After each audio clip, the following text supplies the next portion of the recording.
To prevent server timeout issues on your Nintendo Switch, follow these straightforward steps. This guide will help you adjust your settings for a better online gaming experience. Step 1. Access System Settings. Navigate to the home screen of your Nintendo Switch and select the gear icon to open the System Settings menu. Step 2. Select Internet. In the System Settings menu, scroll down and select the Internet option to access your network settings. Step 3. Choose Internet Settings. Under the Internet menu, select Internet Settings. This will allow you to view and modify your current internet connection. Step 4. Configure DNS settings. Choose your active internet connection, then scroll down to DNS settings.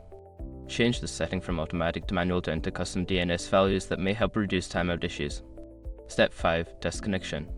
After configuring the DNS settings, go back to the Internet Settings menu and select Test Connection. This will ensure that your changes are effective and that your connection is stable. By following these steps, you should be able to minimize server timeout issues on your Nintendo Switch. Enjoy your gaming.